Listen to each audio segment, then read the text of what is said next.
Yeah, we had a very strong year again, Tiki. So 33% revenue growth, similar EBIT growth, driven by, as you said, infant nutrition, as we had a 65% growth out of China. So that was clearly a very pleasing result. Of course, this week a lot of focus on companies with export relationships with China because of the action taken by the Chinese ministry on the wine sector this week.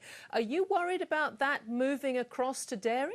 Fortunately, we're in a different position. For one, our product is manufactured and supplied from New Zealand, as opposed to Australia, our infant formula brand. Secondly, infant formula is a very different category than wine, for example. It's very much an essential product. Mothers can't transition from one brand to another, so it's a very different category than a discretionary item, or a discretionary category such as wine. Yeah, but when you're travelling around China, you've got your Kiwi hat on, do you, at the moment? That's fair to say we do.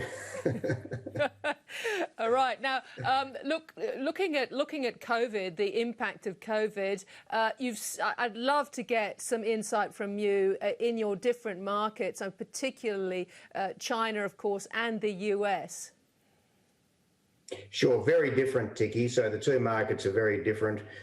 China is almost business as usual at the moment in terms of all the retailers are open. Travel is widespread internally, so very different kettle of fish or position than Australia or indeed the US. US, of course, is much more disrupted by COVID than China at this point in time. Having said that, fresh milk, which is the category we participate in the US, is very different, as consumers still need to consume the product, still need to consume at home, where most of our sales are transacted via grocery outlets to home as opposed to out of home in cafes and restaurants. Well, while I've got you on the US, I mean, that's still not making a profit. You're still very much early days while revenue has been growing. When are you going to break even, do you think? And how much is it going to cost on the marketing front? We've been very clear about the fact that the US is a long-term play. It is a long-term play. As you know, we all know it's a incredibly large market. It's a competitive market. You also indicated that our growth has been very impressive, so almost doubled our revenue in the US this year. We are now moving to a more profitable phase of our business in the sense that our marketing investment will be more invested in sales activation, less focused on brand building. Having said that, we're not going to give a specific point in time in which our profitability will be profit positive, but we are moving towards profitability in the US. Every year gets a little bit closer. So at the moment, you've got these, in terms of the bulk of your revenue and EBITDA share, it's really the Australian, New Zealand market and then the Chinese market. Again, even going forward, you're very focused on China.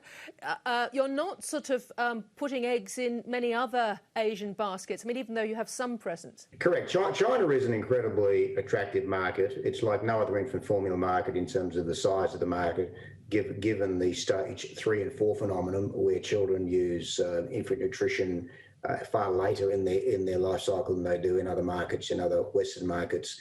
So therefore, our brand resonates very well into China. We still have a huge runway of growth in China, given the fact that we still have modest share position, although we've grown significantly, particularly in the MBS channel, which accounts for pretty much 50% of the market. We only have about a 2% share there. So again, our business is double where it was this time last year, but it's still a huge runway for growth.